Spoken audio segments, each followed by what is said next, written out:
A few weeks ago, I was in the middle of a string of friendly debates with someone who leaned toward a sort of New Age spirituality. We'd go back and forth for an hour or two each time, week after week, and after one of these conversations, a third person who'd been privy to the last few sessions spoke up. She said, "The conversations are interesting, but I don't really get into this stuff." And I asked her why not, and her answer was, "The way I see it, you pray to who you pray to, they pray to who they pray to, I pray to who I pray to, and it's all the same in the end." That one sentence summed up something I've noticed more and more in our culture, among the religious and secular, theist and atheist alike, is a sort of apatheism, or maybe theological relativism, where agree to disagree is taken to its logical conclusion in an individualistic yet apathetic mindset. And it goes something like this. I am the ultimate authority for me, and whatever I determine to be true must be so, at least for me. My conclusions are drawn from my own experiences, not from any universal truth that could be proven to others. They are on their own journeys, and their experiences may rightly lead them to different conclusions. Therefore, I cannot outright say they are wrong, and neither could anyone say I'm wrong outright. If we can't be wrong, then we must both be right. And honestly, from that starting point, it's a perfectly logical deduction, especially in light of the current social dynamic. But that doesn't make it valid. See, logic is always contingent upon its premise. If your premise is that all religions are equal in value or merit, that their various expressions of reverence, worship, or honor toward God or toward whatever they consider sacred are equally worthy, then sure, whatever floats your boat. But I think it's inarguable that some boats float better than others. Neutrality really isn't an option in life. You're either living or dying, even in the most physical sense. Not every action you take for your health has the same consequences. Some things preserve life, and some things harm it. The same is true for moral and spiritual life. In the good we do, there are good things that are better than other bad things. They're still good. In the bad we do, some things are worse than others, but they're still bad. Smoking a dozen cigarettes a day is less bad than 2 packs. And 6 is less bad than 12, but none of these options are good. So if there are better and worse ways to live, physically, morally, relationally, why wouldn't the same apply to religion?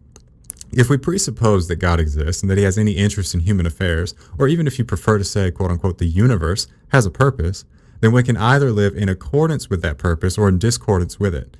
And just as there are degrees of health and sickness, there will be degrees of alignment and misalignment.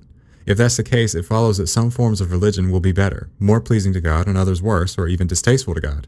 And if that's true, then the best course of action is to discern what would be the highest possible good in that regard.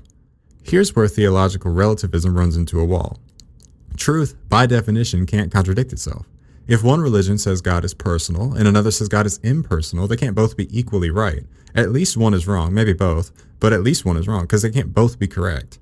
And if that's the case, then whatever works for you is not a safe bet, because if some beliefs align more with reality than others, they'll lead you at least closer to truth, and others will lead you away from truth. The apatheist position feels comfortable because it avoids conflict, but it also avoids commitment, and commitment is where we actually live our lives. You see, if you were lost in the woods and there were multiple paths, some leading home and some leading to danger, would you really shrug and say, well, all trails are the same? No, you'd want the one most likely to be right, and that means testing, evaluating, and even rejecting certain options. See, life is full of gradations, better and worse, good and bad. That's why we praise generosity more when it's sacrificial and condemn theft more when it's violent, and that's across the board. We already know some choices are better than others, so why would religion be the one area where all options are magically equal? If the goal is to align with God, the greatest good or ultimate reality, then some paths will do that better than others. So how do we know the highest good?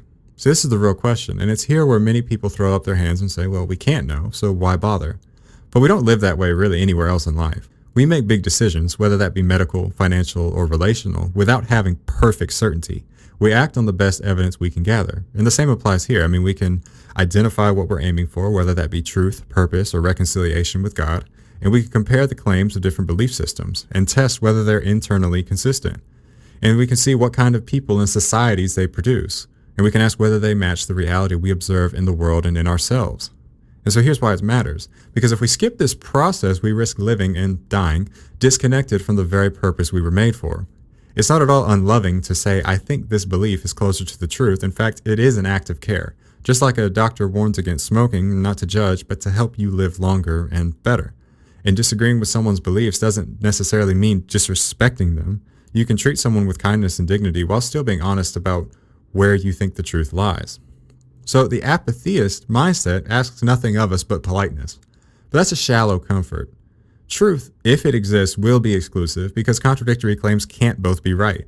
So if there is a God, or maybe even just a highest good, then not all beliefs are equally valid because not all lead us there.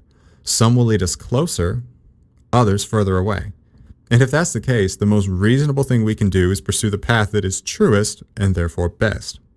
You wouldn't choose the boat most likely to sink, and you wouldn't wander aimlessly in the woods when there's a trail home. So why gamble about the things that matter most?